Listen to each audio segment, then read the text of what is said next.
Hey, kia ora koutou whānau. Welcome back to another edition of Big Hairy News. Kia ora, Chewy. How are you, sir? Good, mate. Good, mate. I spent half the day going, it's cold weather time. You know what that means?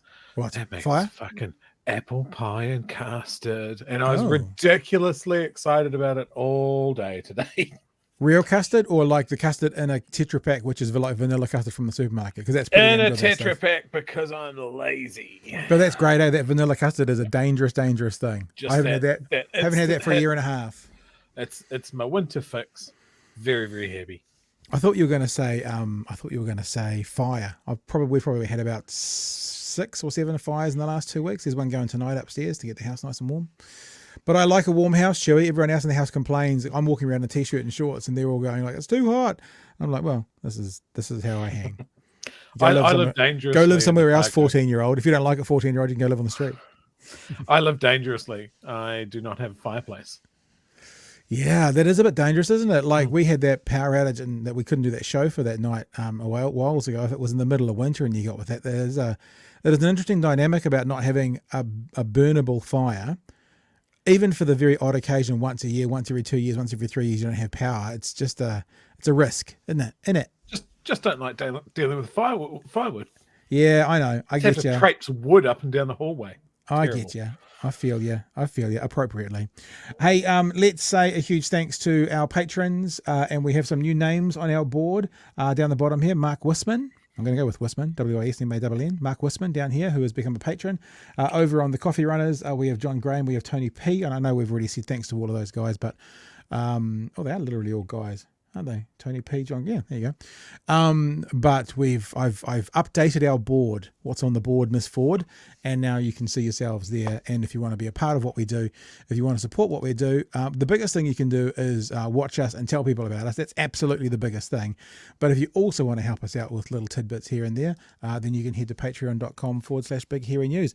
It's how we roll, Chewy. It's how we roll. And remember, for those of you who we don't see over the weekend, which is all of you, 250th show on Monday night.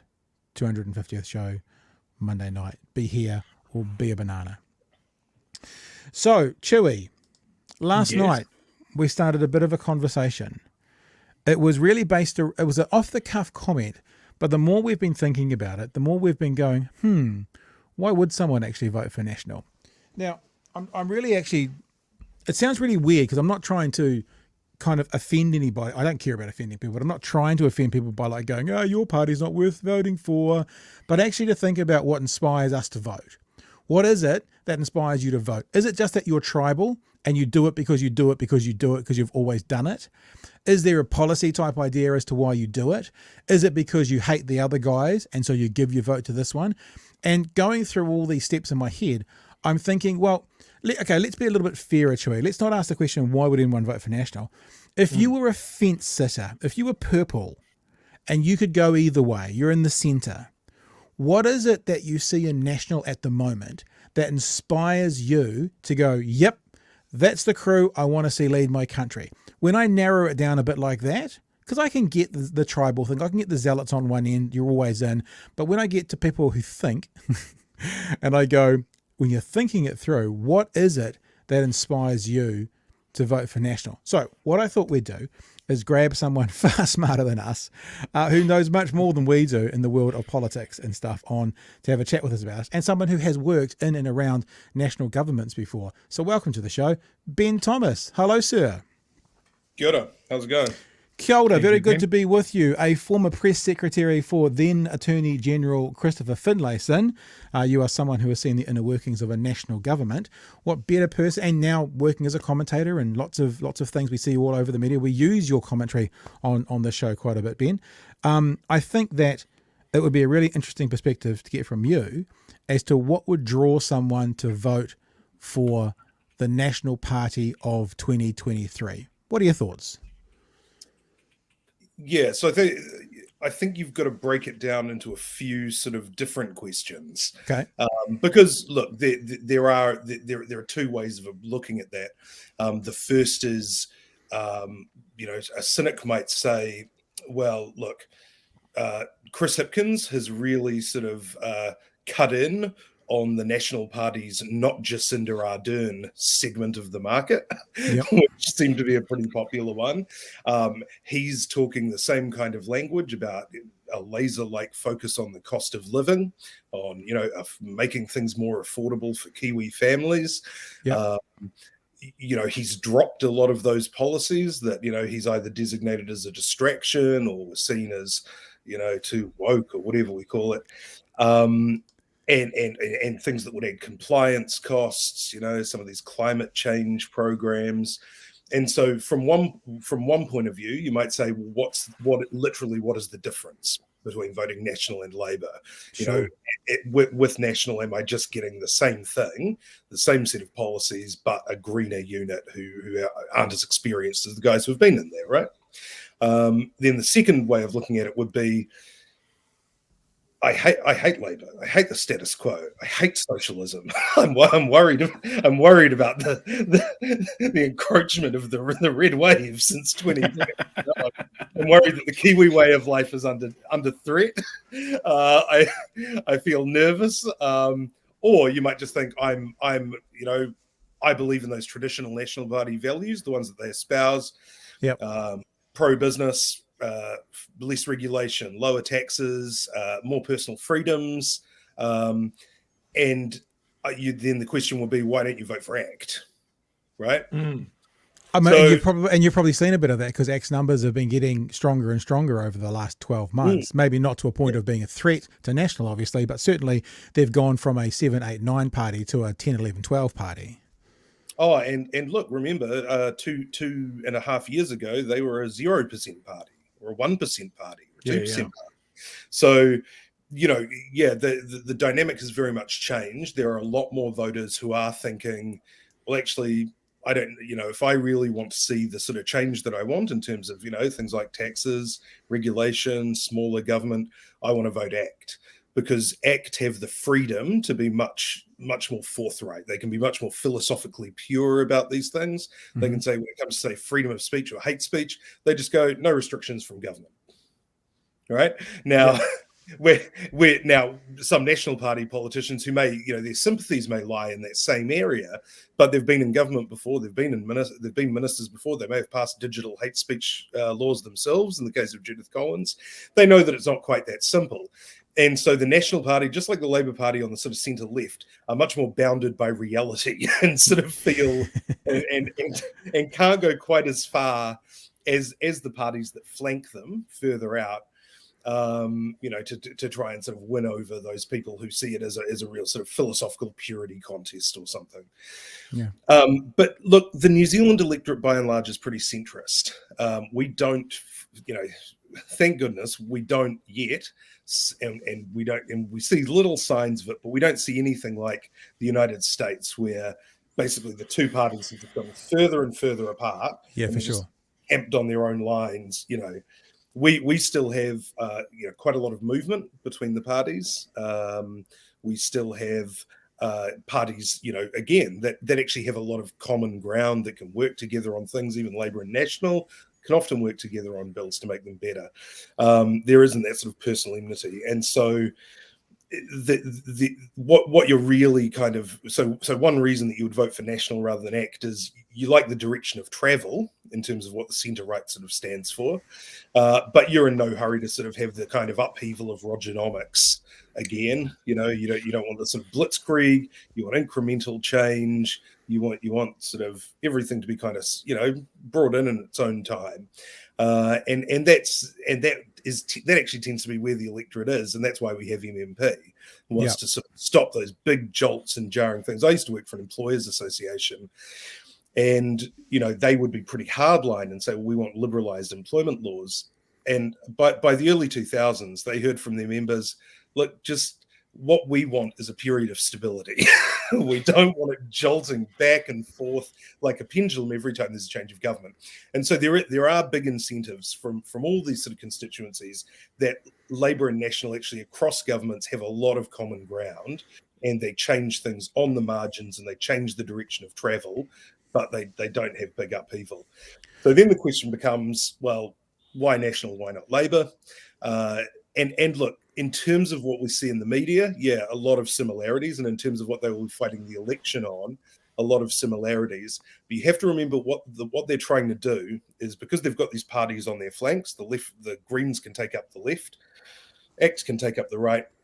National and Labour's job, their leaders' jobs, are to get that voter that's exactly in the middle, that put up to their +1, and then they can govern and form a government, right? So the sorts of policies that are getting a lot of play are things like tax credits, child credits, family sort of subsidies. It's this real what they call hip pocket sort of stuff, and they're basically bribes to kind of peel off these small voter groups who are most in the market.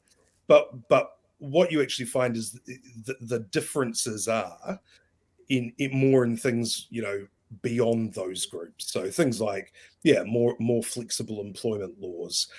National will get rid of fair pay agreements, which Labor are sort of trying to get off the ground now with bus drivers, which creates sort of new minimum standards within different industries, but which employers have criticized, saying they'll hold everything up. They'll be impossible to bargain. They'll create sort of disparities across regions. Things like the RMA reform, the Labour's got a sort of a trilogy, a sort of Lord of the Rings, both in number and scale, an epic set of triptych of new laws to reform the RMA. National are saying, well, actually, we do need to reform the RMA, but we could speed up consenting rather than throwing the whole thing out and starting again and having this new, incredibly complex law that the courts are going to have to figure out over the next 10 years. Why don't we just make some small changes to the RMA to be a bit more business and development friendly and achieve, what they would say is the same result? I think that's a really interesting point you've just made. I was looking back over a Michael Woodhouse conversation I had 9 months ago. It was about inflation, which we're going to talk about later on in the show. And what National doesn't seem to do in their messaging is at the moment is say how they're going to improve something, because we got to a point to talk to him about polytechs, and he was being critical of what Labor's done with the polytechs and making them one big system to try and make them better. But it became very clear in the conversation that I had to ask him, so are you putting it back? Is National putting it back to the way it is and not wanting to improve any of the Sims? And he went, no, we want to improve it as well. But the message that National was giving was they're doing it really badly and they can just stop there. You don't ever hear them, like you're talking about the RMAs, you don't really ever hear them go into detail as to how they're going to improve it. They're just stopping their messaging at the moment as their shithouse. And rather than going, but we also want it better, you never hear that part of the conversation. Well, you don't hear it yet. And I'm reminded actually of a conversation we had with Simon Wilson from the New Zealand Herald. He wrote an article talking about it could be the best or the whatever parliament we've ever had. And he pointed out that it could be the first parliament that's only had 2 parties to make up the majority for MMP, meaning there's always been a third smaller party, either as a handbrake or to get it over the line. Meaning that if it is either Labour and Greens or National and ACT, those Greens and ACT factions have a huge amount of power because there's no third party or handbrake to put them over the top. So it's interesting when we talk about ACT and about what they're about, and that you're not using these words, I'll use these words, how more extreme they feel, then how much more of that can become part of law in New Zealand because they're going to have power to get over the line as a 2-headed monster rather than a 3 or 4. Yeah. Yeah, and we don't know how that will play out. I mean, we've had indications of how it will play out with the Greens, right? In the sense that the Greens have sort of styled themselves as a bit of a doormat for Labour in the past. Yeah. On the other hand, when you talk to the Green strategists, they say this time is going to be different. This time we're going in with clear bottom lines, and we've learned from what New Zealand First did in 2017, where he basically just shut them right out, but because the thing is, even when you have these tripartite sort of arrangements, in 2017, the Greens had just as much power to sink the government as New Zealand First did, right? But they didn't use it. New Zealand First did. Yeah. And so there will always be this brinkmanship. What it means is that the centre party can't sort of tack further to the centre, or they find that harder. At the same time, the more left or the more right party doesn't have anywhere to go either, right? So these things will always end up being negotiated, and a lot of it will depend on the relationship. So I'm not totally convinced in the way, because we will either have the most centrist government you've ever seen, because the party's verging so much right now, or you'll have, maybe you'll have the most extreme one, whatever. But the other thing to remember is that none of these parties will be, none of these governments or prospective governments will be as extreme as anything we saw in the pre-MMP era. Right. Yeah. You're not looking at anything like the Ruth Richardson, Jim Bolger government, or the Rogernomics Fourth Labour government. That sort of thing isn't possible anymore. Thank God for that. The other thing, though, that you touched on was management, and especially in the first 2 years of a government, you're probably actually okay, just sort of saying they're doing a terrible job. In the election, yes, certainly you need to see some evidence about what they'll do better. Yeah. I mean, you are starting to see it, right? For instance, I was thinking, why would you vote National rather than Labour? Well, if immigration is your thing, if you want liberalised immigration, you could speed the whole process up by having a national government, so that we wouldn't have to wait sort of 6 months for Michael Wood to just do what Erica Stanford had been calling for 6 months earlier, which is what's been happening for the last sort of 2 years or so. So, in terms of things like government spending, for instance, look, it is hard. It is very hard for an opposition party without the resources of Treasury and all of the public service to actually go through and say, well, actually, this is the $1 billion we're going to cut. It's much easier when they have these sort of vague kind of big sums that the government have, shovel-ready projects, their climate, their emissions reduction sort of, their big sort of piggy banks, basically, or slush funds. And otherwise it's really hard work going through line by line, and you actually have to drive that through the departments themselves. Bill English was really good at that. Nicola Willis will be really good at that, because she learned at the feet of the master. This government has not been good at that. They didn't have a lot of people with previous ministerial experience. They didn't have a lot of people who had worked with the public service before. And you've seen that in the last 5 years, that they've had a lot of trouble. COVID accepted. I think everyone accepts that COVID was a fantastic sort of achievement. But in their day-to-day policy work, they seem to have had a problem steering the public service to do what they wanted to do. So some of this doesn't even come down to ideology. It comes down to just management, and who do you think would be a better manager? And a lot of that, you're really guessing, right? Yeah. As somebody said to me, nobody voted for Jacinda Ardern in 2017 based on how she would respond to a terrorist attack or a worldwide pandemic. Yeah, very true. If we're talking about, I think in the media we really talk about the polarized edges, where the fight really is in the middle. Is there any? What do you think National is getting the most cut through on, and what is just static? Because we're seeing a lot of government bad, we better, no details. But they must be getting people's attention, because they're potentially losing their edgier voters to act, and then risking losing the middle to Labour. So I think there's more votes in the middle, right? What cuts through to those people? Look, it's cost of living. That's every survey, every poll that's been done. Cost of living is up here. Then you might get, it's immediately after the cyclones. Climate change is about down there, and that was number 2. And an interesting thing when you talk to the pollsters, when people are talking about climate change as an important issue for them, they're not talking about reducing emissions. They're talking about preparing for the effects of climate change. So they're talking about flood banks, and it's the adaptation. What National's been pushing is adaptation, not reduction. And that's that's what I'm not saying that's a fallacy. That's National's made an obvious tangent to kind of ignore the let's make this better. They're now saying let's just deal with it. Well, no, I mean, look, both of them have signed up to the emissions targets. Zero net carbon by zero net greenhouse gases by 2050. Both of them have, both of them are dealing with, we'll have to deal with adaptation. I mean, we're adapting right now, whether we like it or not, and it's just how well we do it and how much the government helps us. So look, there's actually not as much daylight between the parties on emissions as you might think, which is, I think, why climate change hasn't been the same kind of sort of catalytic issue that it was in Australia with the blue-greens, the Teals. Really sort of upset the party there and has caused huge problems for the Liberal Party, who are basically just sort of, along with the National Party, a lot of climate change deniers and a lot of, skeptics.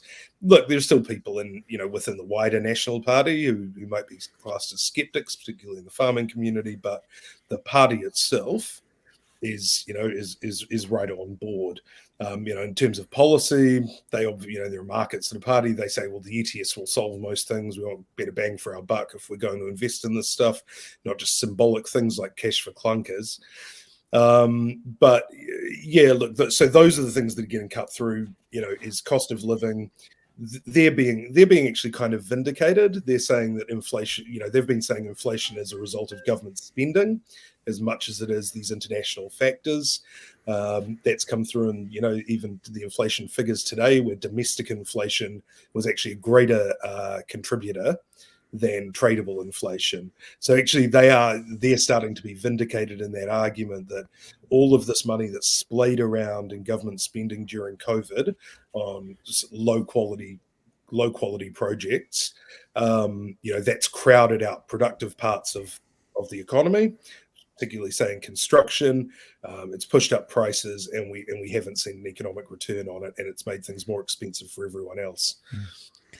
Hey, two more quick questions. I think we will all agree with Time to Fly. He says, if the Nats pick the laser Kiwi flag, we're all in. I think that's fair, isn't it? If they pick the laser Kiwi flag, then we'd all be in. But my last question for you, Ben, is actually kind of going back to the very first question and the reason that we grabbed you on.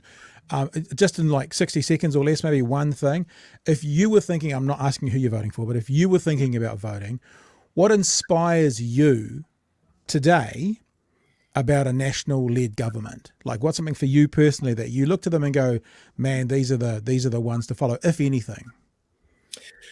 When I look at the National Party as it stands right now, I think about their front bench. So Christopher Luxon, I think he's a reasonable leader. He's not in John Key's league, but that's a generational sort of thing. But behind him, Nicola Willis, Chris Bishop, Erica Stanford, they're all young in political terms, and they're all, they're like me, they're urban progressives, they're liberals, but, they're very talented, really in their portfolios, really understand them inside out, and, have a vision for, in Nicola's case, social investment, getting better returns for all of our taxpayer dollars and actually getting that money to, programs on the ground to help needy New Zealanders, rather than just exploding spending and have it go into more bureaucracy.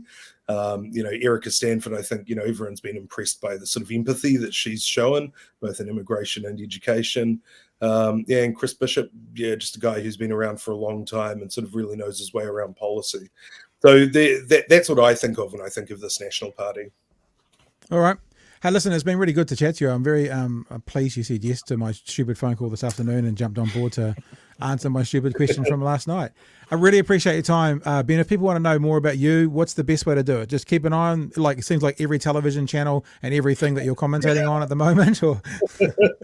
Keep an eye out. Do a Google search and keep up with me and a panel beater and how. Well, at the moment you've hit peak performance coming on BHN, so we appreciate you for that. Cool, cheers. All right, Ben. Thanks for your time. Have a good one. So there you go. So we've had some answers why people would vote for it, and I guess it's what we talk about, our own echo chamber, and we were wanting to get some input from the outside. And look, there are people putting comments there about what does woke mean. This wasn't a conversation based on let's have a fight about it. This was actually a conversation with someone, and I don't know who Ben votes for, but obviously being part of a former national government, and you could hear from the end question there that he was probably quite aligned with that part of politics. It's probably fair to say. I just wanted to give him a chance to answer that question. It wasn't tonight wasn't the debate night. That's not what this was about. It was let's find out from someone in that world what they see in them. And he answered the questions, Chewie. Yeah. I mean, I think the main thing for me, right, is, myself, my friends, we're all to the left. And sometimes that question of why the fuck would anyone vote for these clowns comes up. But these are conversations that you'll have with family members and colleagues. And it's just nice to sometimes have a give and take conversation where you're not screaming at them going, you're so fucking stupid. Can you not see? Yeah. Can you not see these guys are demons? Which is, of course, very entertaining, and I will continue to do so. But sometimes over dinner, maybe a give and take conversation would be productive. Yeah, and look, there are challengeable things. JK, spending due to floods, the net solution is lower wages. Pay to pollute solves nothing. Look, I get it, and I'm sure no one out there is. This wasn't the conversation for a debate. That's not why I asked Ben to come on. I asked him to basically be our expert, to talk about why would someone vote for National. That was about it. Yep. Now do Simeon, coward. Anyway. God, Simeon.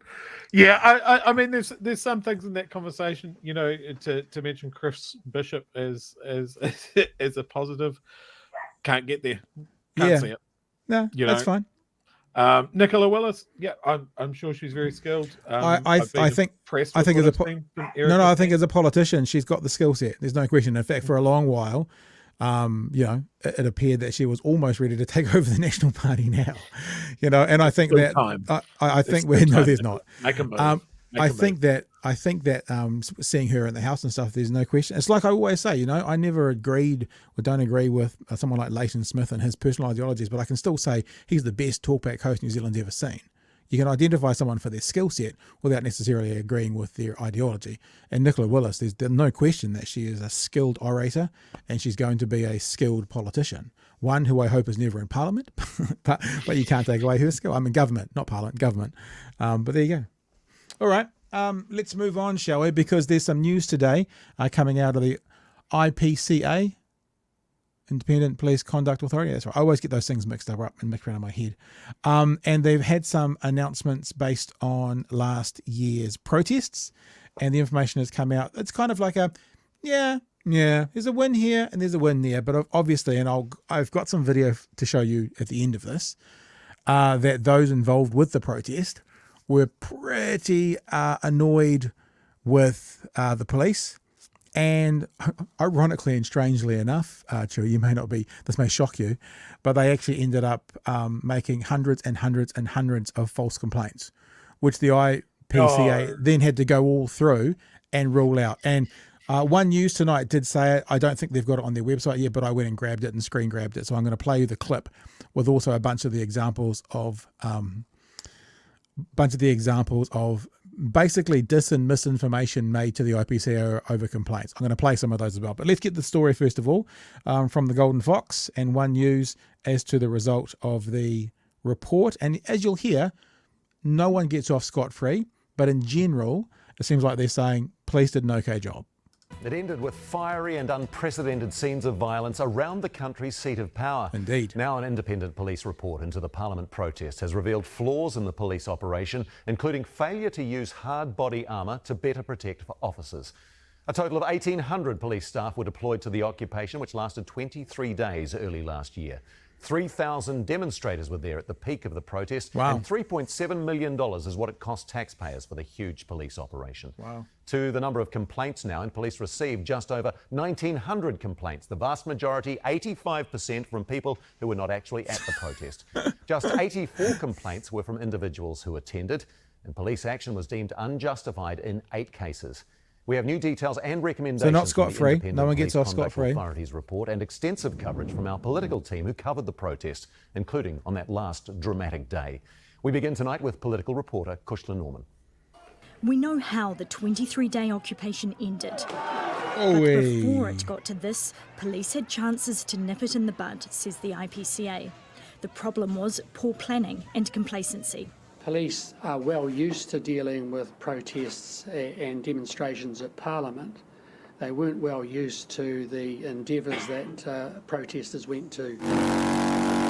From the get-go, the report says police underestimated the protesters. Despite getting intelligence they were on the way, there was no plan to block roads. Interesting. They should have consulted Wellington City Council well before the arrival of the convoy about whether there was need for a traffic management plan. This was the biggest event we had seen of this kind in 40 years. So in hindsight, we can easily say we underestimated. There were botch-ups too on day 3 when police made mass arrests. The arrest process itself and the recording of evidence was deficient. Many of the charges against protesters were later withdrawn. I could see orange flames, and really quite unbelievable to see these images here from Wellington of orange flames in the background at Parliament with police in almost sort of gladiatorial riot gear. But police weren't fully armoured up because top brass were worried about it looking confrontational. Officers told the IPCA they were 100% not equipped. Yeah, I mean, a double-edged sword though, isn't it? Like they're saying that they didn't have the body armor, but that's because the body armor didn't exist in the country. So the recommendation, I don't want to, no spoilers here, people, that they've ordered body armor, but they also didn't want them, I guess, the equivalent at the time would have been riot gear. But then, I don't know how much you caught of that it was showing, and obviously people who were watching, but one of those first shots, one of the police officers had his Perspex shield up, and from about 6 feet away got a brick hurled at him, and it hit the Perspex shield. And if it had actually hit him or hit him in the face, it could have been super serious. And as the report was saying, we're lucky someone didn't get killed. Now, I think they're saying someone, this is not just about the police, but anyone, protesters, no one got killed. It was lucky no one was killed, and absolutely shambolic. Police had dropped the ball. They hadn't prepared for these mass protest type situations, and they were happening around the world. The reality is we did not have enough equipment in the country for the scale of what occurred. What I'm seeing is basically not New Zealand. It's not what we expect here. This former cop says more effort needed to be put into negotiations. Get in there early. Start talking with who. Oh, we don't know who to talk with. Well, just ask people. The IPCA found police who threw bricks were justified because it was in self-defence. But it so far found 8 incidents where the use of force crossed the line. This protester says police broke his hip. This is a really interesting commentary, and I'm sorry I paused it, but because he basically says, I was pissed when I read the report, but actually on reading it, I can see that there was no one got off scot-free. This is sort of, he's the guy. So he's someone who was at the protest who got his hip broken. I don't think it's ever identified whether that was deemed justifiable or not. Not that it's justifiable to break someone's hip, but maybe the action that was taken was justifiable that led to a broken hip. I don't know. I don't think it's ever quite spelt out in the story, but you can hear that he's someone who can see that no one got out of this report scot-free, is what I'm saying. Broke his hip. When I first read the report, I kind of was disappointed. I felt it was a whitewash. But then as I started to get into it, I started to understand there's quite a lot of good information in the report. The police don't come out of it scot-free. But the report praises police for professionalism and restraint. And the Commissioner says he wouldn't have done anything differently. And Kushler's with us now live. Tell us about the recommendations that have come out today, Kushler. Well, getting that hard body armour and getting it fast is one of the key recommendations. The police say they're already onto this. They've bought 150 of these shells of hard body armour, and that's being stored centrally. Now, another recommendation is for an assessment of the training so that officers are well equipped with the skills for these public disorder events.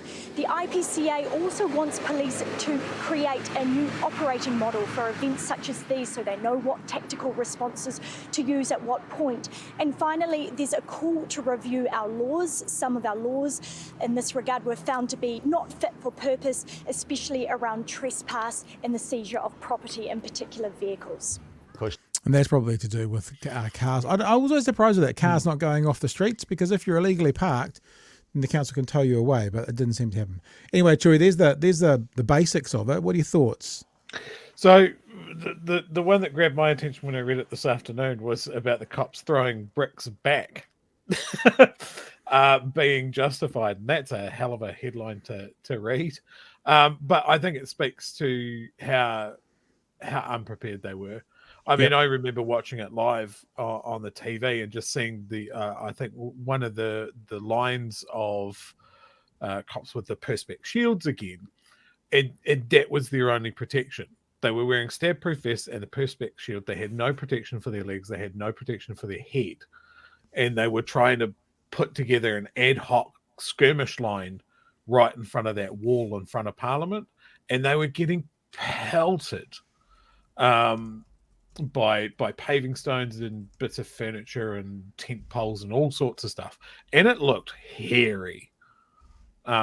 I think the recognition that this is something that has never, like, we haven't seen anything to this scale since maybe the Springbok Tour protest. Yeah, well, that's what they're kind of saying. They're saying that's the idea of the 40 years. You know, nothing since 40 years. Yeah, absolutely.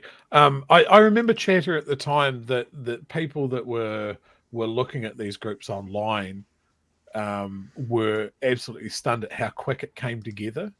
And how quick it came together with very loose leadership. And I kind of feel like the police would have looked at that and seen a non-traditional hierarchy, say, of organization. There wasn't really a clear leader. It was just regional people going, we're going to Parliament, all organized on Telegram, and then just not getting the scale of it. And going, it's fine. And then the other thing that I remember is that there was a brief moment very early on where the police had cleared the protesters off the lawn. Yeah. They had pushed them out, and then they backed off and they came back in again. And then they didn't get them out until right at the end. But there was that brief moment where if they had persisted, if they kept that perimeter, they would have kept them out of Parliament, or maybe would have stopped the whole thing. It's a very interesting report. There's someone, I didn't know this, and that's my bad for not knowing. There's someone who's just recognised that this person is the former leader of the Freedom and Outdoors Party. Oh yes, that makes sense. There's also an accusation in that text that I won't say because I don't want to be accused of defaming him as to his character. But someone says he's been up to some nefarious actions himself. But so that's even more interesting, that the person who was previously the leader or the president of the Freedom and Outdoors Party still has some way to say there were some wins for all sides in this report. You would think that might be a group that wouldn't do that. So I don't know if that gives it more credibility or less, but he seemed quite balanced in his perspective. In that one instance, I mean, not in life. In that one instance, this one time, that's it. It's one and done. That'll be it. I think there's also a really important part to repeat about this. The authority received 1,905 complaints, 1,105. Over 85% of them from people not present at the anti-mandate protest. And it doesn't have the same number here, but I think in the report it said 84. So of the 3,000 people, and it would have been more than 3,000 people, 3,000 at the peak, there might have been 20,000 that went through, who knows. There was 84 complaints. But they're saying the report descended into a toxic mix of misinformation and hostility led by Chair Judge Colin Doherty. The inquiry interviewed more than 350 people, including protesters, police, and then Prime Minister Jacinda Ardern. Hundreds of hours of footage have also been analysed. The review is designed to provide an independent assessment of the information police had, the decisions police made, tactics, and whether the approach taken as the protest evolved was lawful, proportionate, and appropriate. Judge Doherty said, on the whole, police dealt with the situation well. Now, if you follow me on Twitter, you've probably already seen this clip. I've screen grabbed it because TVNZ has that tricky thing where on demand you can't necessarily see it when you live stream it. So I wanted to show you this bit as well. It's only 60 seconds about the disinformation that was made to the Independent Police Conduct Authority as well, and the complaints that were made. And this is the kind of thing that we've done this before, yeah? If you go and have a look up the saying that I've used before, conspiracy theorists are always wrong, ... mostly. Yeah. And I've done things on things like myocarditis and people dying of heart, sports athletes dying of heart attacks, and I've done a whole video on that disproving all of the bullshit. Like something like 90 people between 10 and 25 athletes between 10 and 25 every single year for the last 20 to 50 years have died of heart attacks. It's not a new phenomenon, but now it's seen as a new phenomenon, and it's not true. I mean, it's not true. I'm not saying that they don't die, but that it's vaccine related. They don't because of that. That's what I'm saying. Because it's always happened and it always will. And if you think 90 people in America a year die like that, teenagers, it's pretty easy to find 6 of them and put them into a collage. That means since this started in 2020, that's 2020, 2021, 2020. That means potentially upwards of 300 to 400 teenagers have died of heart attacks who are student athletes in that time frame in America. Pretty easy to pull 20 of them out, make a montage and say they've all died of, the jab. It's not true. It's inaccurate. Anyway, so we're well versed in the mis and disinformation from the conspiracy theorists, and here's an example of it that they decided they'd try and it's not even that they'd try and dis and misinform, it's that one person makes up the narrative and then they all buy into it and say it's factual. Here's some examples. Now, these were complaints made to the IPCA about this report. Well, the report also revealed many complaints later proven false, along with widespread misinformation and misconceptions. More than 400 complaints were received about this incident. Police accused of ripping clothes off a protester and smothering her face with a blanket. Hang on. More than 400. There was 1,900 complaints altogether. More than 400 were about this incident where people were complaining that the police ripped the clothes off a protester. So 1/5 of all complaints, more than 1/5 of all complaints were about this incident. Clothes off a protester and smothering her face with a blanket. The woman later confirmed she deliberately took her own clothes off and smothered herself in oil to make it harder for officers to grab her. Officers covered her with blankets to protect her dignity. All right, here's the first one. Oh, that's amazing. Here's the second one. This was a complaint made to the IPCA. This footage is not from the protest, but this was a complaint that was made to the IPCA. This image was also submitted, alleging police used pepper spray on a child. The image is, in fact, from a protest in America and had been circulating on the internet for several years. And allegations also proven false. Police did not start the fires on Parliament grounds or use tear gas during the protest. They also didn't use devices which emitted frequencies that burned people's skin and made them sick. And they did not pepper spray themselves. 3 officers were treated after an unknown substance was thrown at them. They were also targeted with feces. There you go, fighting the bullshit since 2021. So look, I'm not saying that's the summary of all the complaints, but that's the world you're dealing with amongst the protesters. And I guess if there was 400 of those complaints made about the woman having her clothes ripped off, which was false, 85% of them, according to their own stats, would have come from people not at the protest. So they all would have seen it on Facebook and then officially submitted a complaint as to something they thought was factually accurate, that they never saw and that they weren't a part of, that they heard from Uncle Bob on Facebook, and they made a complaint about it. Telegram. I'm just impressed at that woman deciding to take something ripped straight out of the tactics books from Family Guy and just decided to emulate the greased up naked deaf guy. Greased up naked deaf, that's right. You're never going to catch me. I'm too slippery. That is amazing. Mwah, perfect. We're going to move on to our last story of the week, which is about inflation and the problem that National now faces with inflation going down, that they're still trying to sell themselves as the ones that can do the economy. And this bastard of an inflation going down is not helping their narrative, Chewy.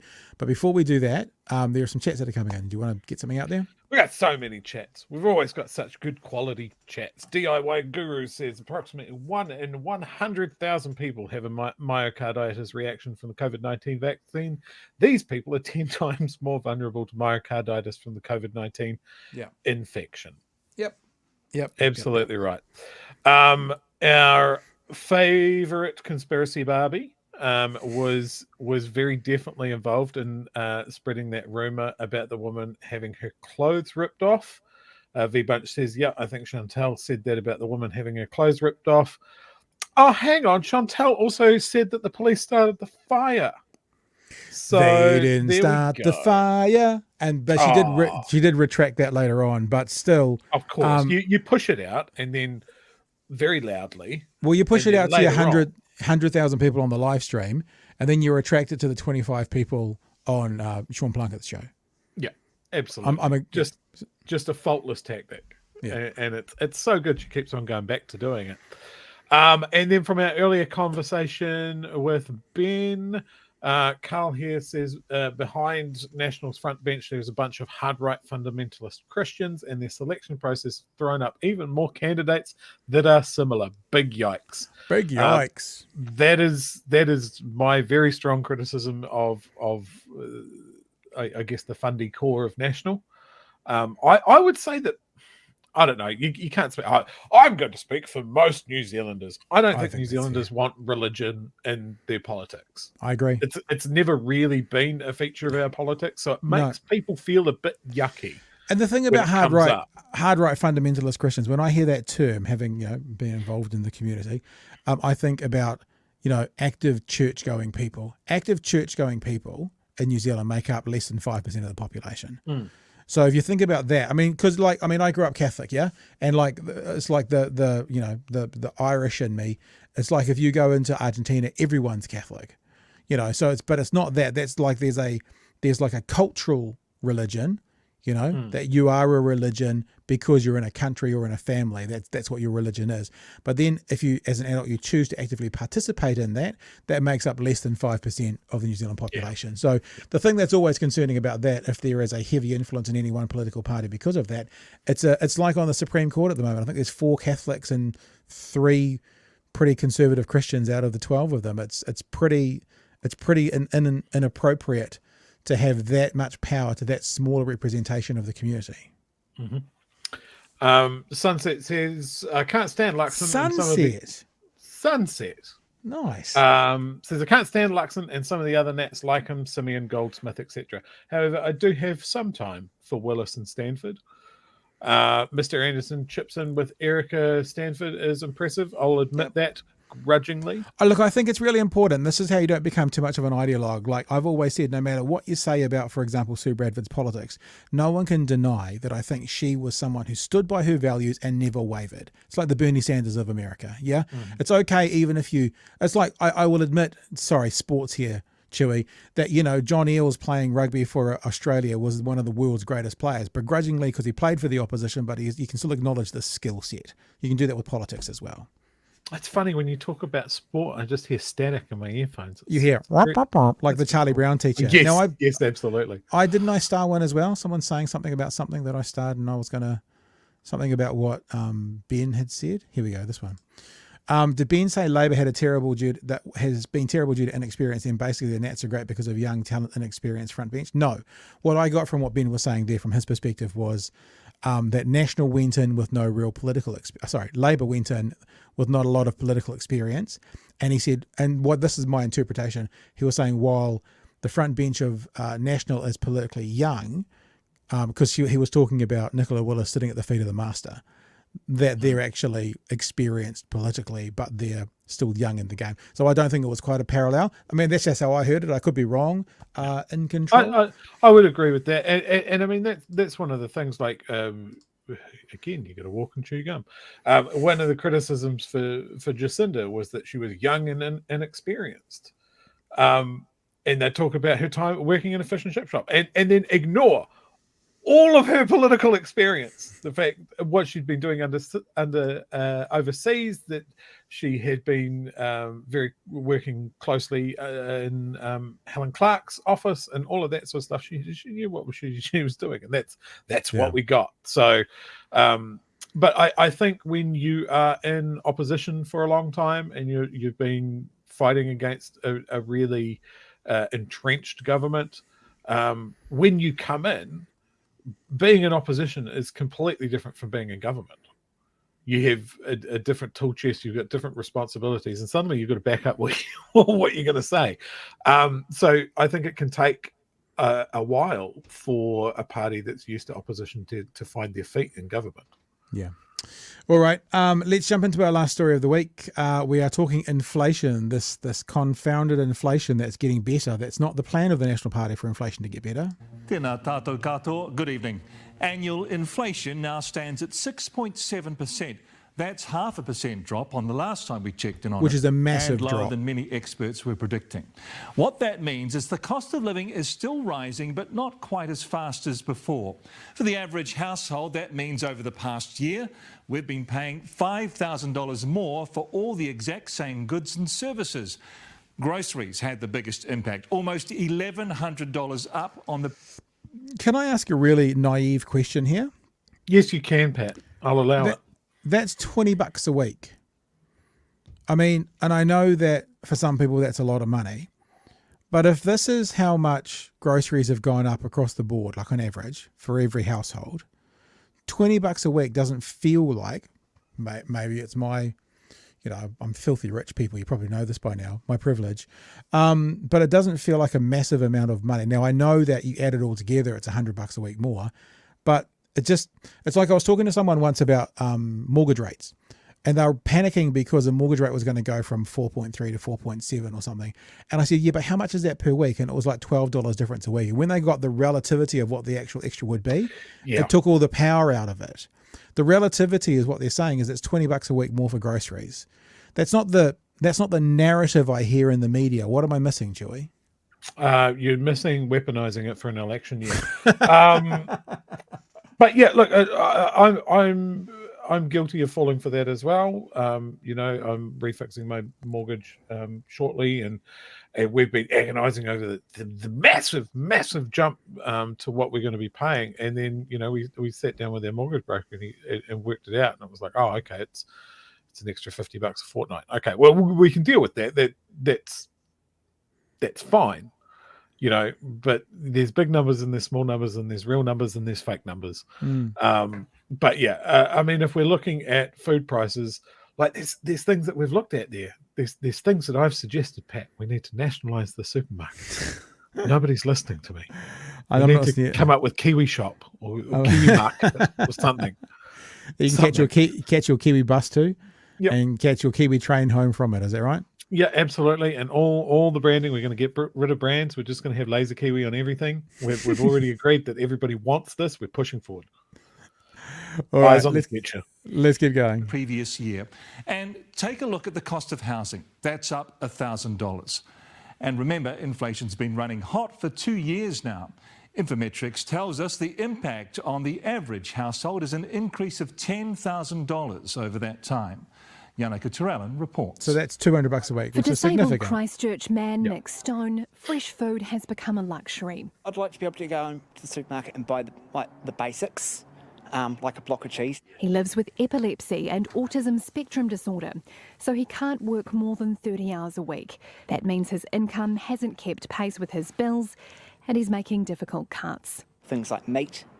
I've cut back on buying vegetables. With grocery prices up 12% in a year and fresh veg up 22%, it's our food shop that's seen the biggest price hikes. It is very much the essentials that Kiwis are continuing to pay more for, and despite the fact you're seeing a bit of moderation in the pace of inflation, it is those essentials and the rising costs of those that still worry us a lot. And consumables were the most common item on the chopping block among Kiwis we spoke to today. Instead of buying Virgils or something, just buying a home brand sort of bread. I walk from here to Mangere Bridge rather than drive, and that's probably $5, $10. Not going out anymore, it's just meals at home. It was either the rent or the food, who even lives like that?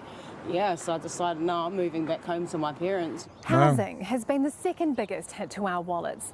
The Reserve Bank has raised the official cash rate 11 times in a row now, making both rents and mortgages more expensive in a bid to slow spending and bring that cost of living down. Have they done enough to slay the inflation dragon? And although these figures show that we've definitely started to wound the inflation dragon, 6.7% is still far too high. So there's a long way to go.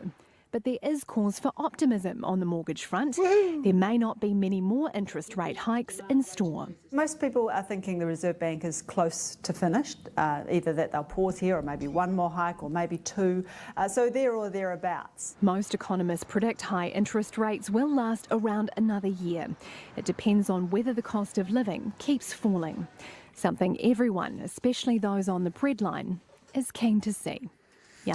All right. I thought I'd bring up this as well. This is an article from Stuff. A pleasant surprise as annual inflation drops to 6.7. Annual inflation has plummeted to 6.7 after prices rose only 1.2 in less than in the 3 months to the end of March. The drop in inflation was much larger than economic forecasters had been expecting and may raise questions over whether the Reserve Bank may have been engaging in overkill when it raised the OCR by 50 basis points to 5.25 earlier this month.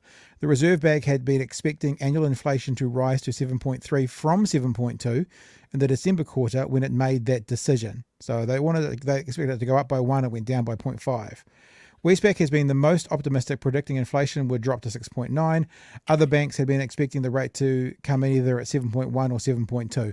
So everyone got it wrong, which seems to be the case with the with inflation in general. I'll just throw you the ball for a second, then I'll go into some more stuff, especially about what National's saying about this at the moment. Joey, what are you thinking? I paid $10 for a single kumara the other day. Yes, they're very expensive. But on the upside, it was as big as my head. It was the biggest goddamn kumara I'd ever seen. Like, yeah, I hope they're right that it's going to come down in a year. Well, it is coming down, isn't it? I'm going to fix my mortgage for a year. That's why. But I mean, that's interesting. The other thing is, like, we've been through periods of this sort of inflation before. Basically, the 90s were pretty much all of this. Like, yeah, it's a pain point. I don't want to take that away from the person in the story there. It's very tough.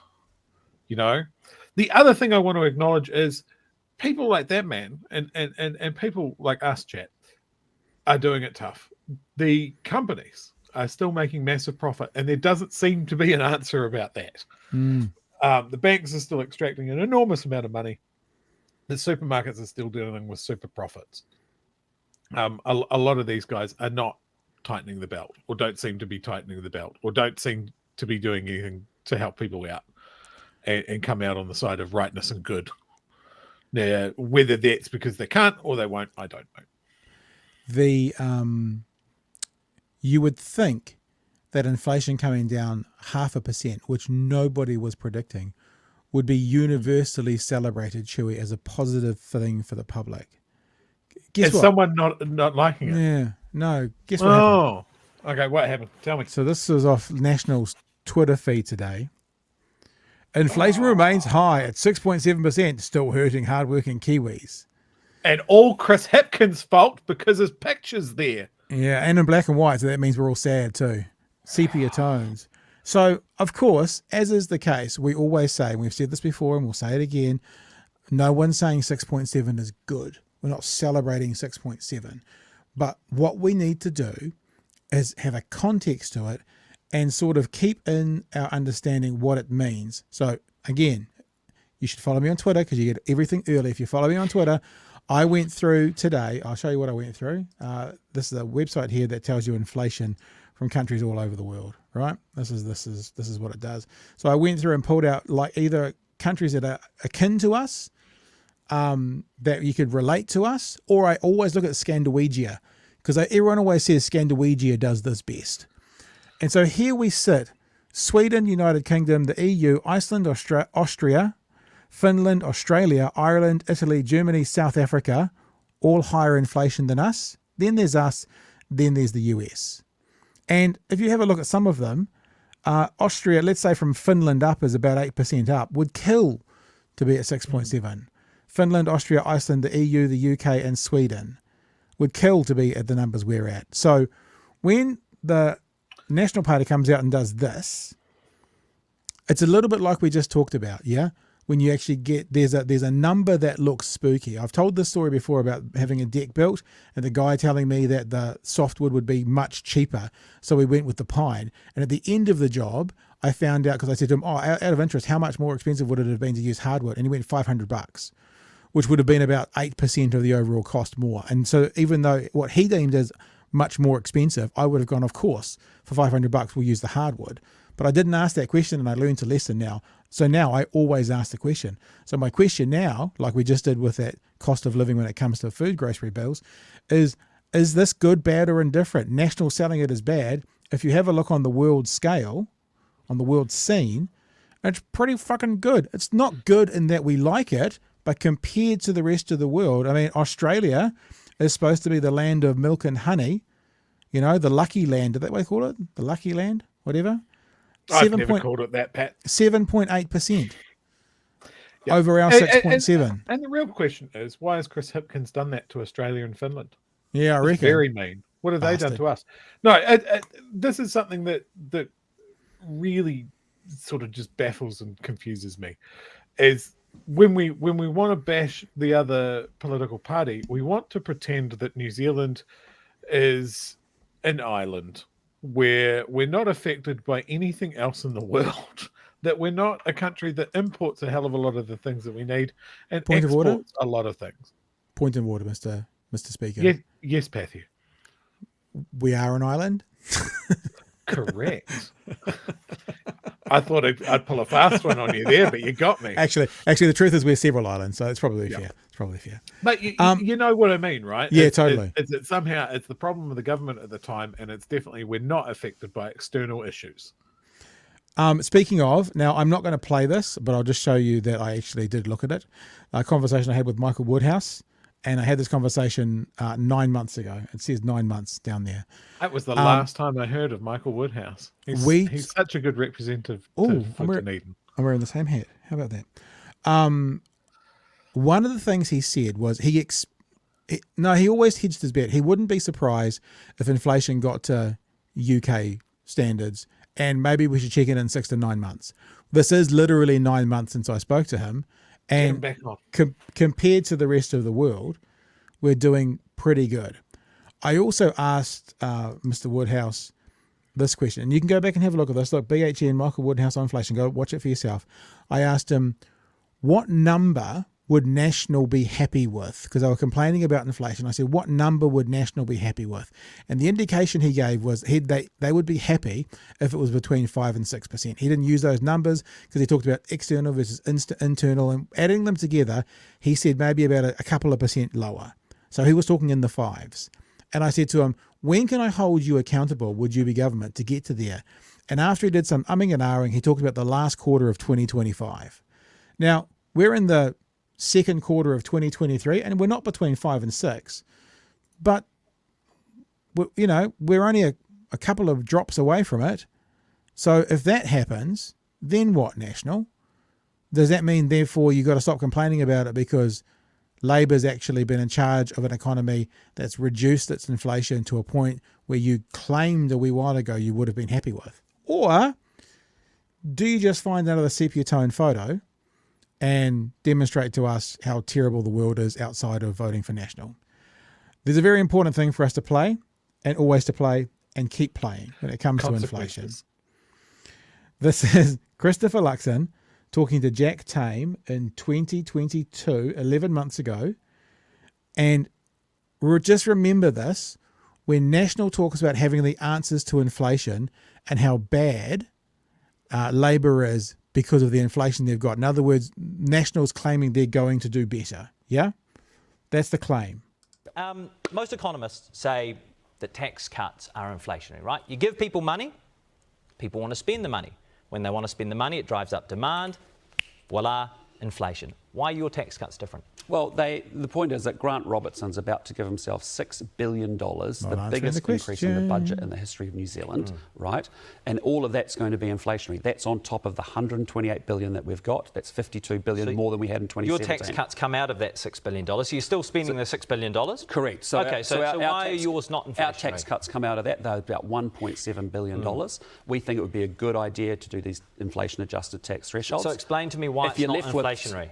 Because essentially, it's no more inflationary than Grant Robertson's $6 billion. So it's the same. It's still inflationary. Exactly. There you go. So the solution from National Labor bad inflation is we will do exactly the same and have exactly the same amount of expenditure leading to inflation. Really important to remember that. Really important to remember that Labor bad. Now, I'm not saying so, therefore they're saying we bad, but Labor bad because of inflation by what they're spending. By the way, we're going to spend exactly the same, and inflation will be exactly the same because of it. From his own mouth just then. Isn't that an interesting look back into what we were talking about at the start of the show?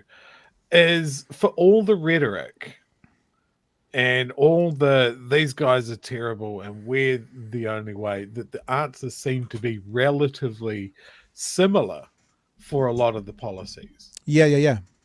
So then you're really focusing in on just some of the other stuff, the really polarizing stuff, the either tribal way. stuff, the social engineering stuff, the social issues, it's completely. So in other words, and we said this, I think last night, is that, if you're looking for tax cuts and stuff, or if that's what you don't like tax, it's like even with National in, they might change things a few around. That'll be a few bucks for They're people. Gonna move the It's not going to. around. Yeah, it's not going to actually change it for too many people unless you are uber wealthy. Then it may change it. But then if you're uber wealthy, guess what? You don't need that $18,000 a year. If you're earning $500K, you don't need it. But then again, the flip side of that is don't get too complacent, because you look at the history, you look at the graphs and that sort of thing, and it's the myth. It's a myth that National are good at business and good at the economy. Yeah. It's not borne out by any of the stats, GDP, government debt, none of it. It's all bullshit. They're just cruising on that myth. All right, Chewy, I'm signing off for the night, because if you want to take over and do some more stuff, I'm going to sit back. I got 2 stories. Hang on. There we go. You flipped me. Hey, you haven't worked on that It's Tangent Time yet.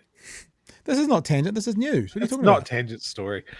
We're just going to continue and talk about a couple of stories that we've been talking about this week. This fella. Look at that thumbnail. Ex-Tahiri candidate, as we broke on our breaking news. Night. We broke Breaking that. news. It's us. We did that. Yep. It was because, you know what it was? If you actually have a look back at the show yesterday, we spent the first 15 minutes talking about him, and then he resigned. So he was obviously watching, and he got the word from us, and then he quit. So that's us. That's ours. So ex-Tahiri candidate accuses talk about doubling down. Accuses the media of woke stupidity. Yeah, all those media people are like Christopher Luxon saying he needs to go. It's just a beat up. Yeah. National's ex-candidate for the Tahiri electorate, Stephen Jack, has lashed out at the media after resigning, accusing it of woke stupidity and character assassination, which has destroyed his political ambitions. Oh, that's a shame. He had earlier come under fire for sharing a video in 2020 which contained the joke, which I'm not going to repeat because we've said it so many times. And then he shared a shitty poem about Jacinda being in the Gestapo. Jack said the post he'd shared had been presented in a misconstrued and false context in a way that he found vile and offensive. Oh, he was offended by the way it was shared. Yeah, absolutely. So he wasn't offended by what was said. He wasn't offended by that. But he was offended by how the media then told people it was on his Facebook page. Correct. Oh, so offensive. I'm so offended for him as well. They are incredibly damaging and revealing of the world of modern politics that I have decided I want no further part on. Good on you. Possibly the shortest political career in history of just 28 days. My kids said I'd be cancelled. They were right. So, yes. National leader Christopher Luxon said he was pleased that he's no longer a candidate. Now, I love these comments. As a father of a 21-year-old daughter, I found these comments crass and offensive and sexist. So in other words, if you don't have a 21-year-old daughter, you're not going to find them offensive? He wouldn't have got it. He wouldn't have got it. He needed the nudge. He doesn't have a moral compass.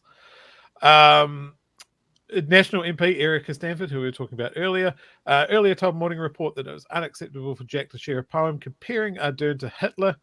It's disrespectful no matter what you think of Jacinda Ardern. She was our Prime Minister and she deserves some respect. Fair enough. No notes. Perfect. But we loop back to what we've been talking about. This shows a massive, massive hole in their vetting process that someone didn't even bother to check this guy's Facebook profile before pulling the trigger. I think I saw on One News tonight, there was a claim, we could probably find it if we wanted to, there was a claim that in the opinion of someone who was involved with the selection process, that National was more concerned in getting a rural personality or someone from the rural community than they were about getting the person with the best set of skills for the job. So that was something that was reported on One News tonight as a source had revealed to them. Well, there you go. Paid the price. Fucked around, found out. Yeah, and that's the other thing about their vetting process. It's like, here's something, if that's accurate. Who is the party that constantly talks about there should be no quotas, we should always get the best person for the job? And they're the ones who are... they're the ones trying to push in a rural person because I think it's basically a quota. More rural people in so we can get the rural vote than who's necessarily the best for the job. Yeah. Sounds pretty woke to me. That woke it National really Party. does. My second story of the night, again, revisiting something that we've spoken about in the past week. I want to share that one. I haven't heard anything about this, so this is all brand new for me. This is really interesting because we're going to hit a couple of our favourite characters in this one. Posey Parker protest, say that 6 times quick. Man accused of punching elderly woman appears in court. Yeah. A young Gisborne man accused of punching an elderly woman in the head during the heated Posey Parker counter-protest in Auckland last month appeared in court for the first time today, waving briefly to the magistrate before nervously folding his hands in front of him. He was granted interim name suppression and told to return in court in 2 weeks to enter a plea. He appeared accompanied in court by an older relative, while controversial Auckland restaurateur and former Auckland mayoral candidate, and also the murderer of my previous Twitter account, Leo Malloy, sat behind him in the Auckland District Court gallery wearing a fluoro orange jacket and sunglasses. I like that we get the fashion report there as well. The charge comes nearly a month after British anti-transgender rights activist self-described as a women's rights activist and known as Posey Parker had to abort her 2-event New Zealand tour when she also fucked around and found out. So what was interesting here is after today's brief hearing, the defendant declined to comment to the Herald as he left the courtroom. Fair enough.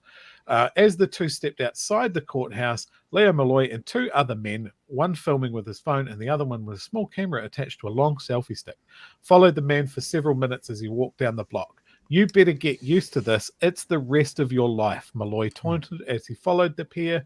The businessman stopped after the pair passed a police officer. "You have no right to stop us," Malloy told the officer. Malloy later told the Herald that he had done his best to out the man prior to his arrest and he intended to continue attending court hearings. "Mob violence is reprehensible," he said. Conditions of the 20-year-old's bail are that he's to have no contact with the complainant and he's not to engage in any violence with people or objects. Yeah, can't go punching any objects. Yeah. So yes, that's where that stands at the moment. Leo Malloy still a dirtbag. It's going to be really interesting to see what happens here. It is. You can hear the language that's getting used carefully by the reporters. Accused of punching. I mean, it doesn't seem to be much of an accusation when you watch the video, but I guess that's what you got to do, which is why we've been a bit kind of careful. I don't know. Just we talk about alleged assaults and stuff, just because until proven guilty, no matter what it looks like. That's what we've got to do. But yep, it's the appropriate thing to do. We've said it since day one. If there was any kind of violence or any sort of potential crime committed at that situation, that needs to be investigated by police and sorted out by the courts. And I know that some people don't agree with that because they don't trust the courts. Fine, I'm with you in spirit, but it's the only system we've got. And if we don't do that, then we don't investigate people for committing crimes. Like I've got maybe it's a tangent. It's tangent time. I've got a friend who had a child turn up to A&E with a certain kind of fracture in their arm from falling off a trampoline. And the doctor notified, I think it's SIFs, or was SIFs then, because the fracture had the right characteristics to be one for someone who'd been hit. And SIFs turned up to the people's house, they did an investigation, and they went, no, it's fine, no problems at all. And the first thing, my friend was a bit annoyed about it because it's like, who are they to do that? And I just said to them, just imagine the opposite. Imagine if it was a beaten child and they didn't report it and there was no investigation. So people might think it's an overreach, people might think it's a pain, people might think it's intruding, and of course we're good parents, but it's the only system we've got, and the opposing system is worse. I feel the same with the court system and these accusations of assaults. It's the only system we've got, and the other system, which would be if someone does assault someone, it doesn't go anywhere, is worse. Yeah, I've been in that position before. I flattered with someone who was quite a bit smaller than me. She jumped on my back once, so I basically threw her. onto the couch, and she hit her back on the crossbar and bruised her spine really, really badly, and was like, I need to go to the hospital. I'm like, no, stop crying. We don't need to involve the authorities. It's just walk it off. But we eventually went to the hospital, and of course they, I took her there, and they were like, oh, so what's happened? And it was just, is it just a bit of rough housing amongst flatmates? And the nurse looked at me and went, okay. And then we were split off into different rooms, and some questions were asked. And then the same thing. It's just a reaction to that of sort of go, but I'm not like that. But what if I was? It's about the vulnerable person, or potential vulnerable person. You've just got to swallow your pride. It's actually exactly the conversation that I had with our friend Barbie Nazi when she was talking about, is it Calvin Alp, who said next time we come back we're bringing AK-47s, and she's like, I've never seen that. He doesn't mean it. And I said to her in the interview, how do you know he doesn't mean it? We don't know that. He has access to firearms, or at least he did. And the other thing about, people who make threats online, she said, they don't mean it. And I said to her, they don't mean it until they do. Christchurch mosque shooter.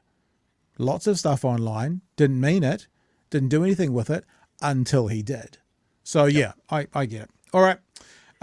If there's nothing else, anything in the chat, if you want to have a look in the chat while I bring up our lovely patrons and say thanks for joining us tonight. Lovely to have you all with us. We have new people on our board. John Graham, Tony P, and Mark Wisman, who have joined up this week. And remember, we have a pretty clear, I think, expectation, and I think I'm justified in that expectation, that for our 250th show on Monday, we should get someone joining us on our $250 a month level. That's a fair kind of thing, don't you think, Chewy? Don't you think that's a fair expectation? Absolutely, a fair and realistic expectation. Do you think it's realistic? I didn't know it had to be realistic. Oh, I don't know. I thought we were using our pretend words. Oh, okay. I was going to bring it up. I haven't brought it up for yonks. What's all happened here? I can't see any of my any of our levels. What if the public looks at that page? Oh, there we go. I'll do that and I'll bring it back up. Arrest JK putting on his editor hat points out my poor choice of words. We're going to hit a couple of our favourite characters. I withdraw and apologise. Patreon.com/Big Hairy News. We've got 7 levels there altogether. And look, see, down there, 250th episode. And you get a phone call. Ooh. We're going to update that over the weekend to make it more appealing. It's going to say a sexy phone call. Oh, I think we're done. I think we're done. Yeah. All right, guys. Have a splendid weekend. Be safe out there. We are talking about Anzac Day. We don't know if we'll be here on Anzac Day or not. Officially, it's a public holiday. Chewy is sort of the World War I guru of this group, so I'm kind of going to go to you, Chewy, with a bit of a default to you to see what you want to do. I'll have a wee think, because I will be up at like dark 30. But I think we might be able to do something interesting. Okay. Well, let's have a think about that. Maybe we try and get some armed services involved or something. Mm-hmm. And other than that, Monday night it's the official kind of 250th episode of BHN. We have done more than that because we've done the Dunedin specials, and me and Chewy did, I think, 4 or 5 pilots in 2021, which is why we say calling out the bullshit since 2021, because we were doing them in the end of 2021 as a bit of a testing space. Testing 1, 2, 3. 1, 2, 3. All right, that's us, team. Hey, good to be with you, and we will be back with you again Monday night from 9 p.m. for another Big Hairy News. Be safe over the weekend. We want to see you all back here on Monday. Until then, hooroo, my friends, and we'll catch you when we catch you.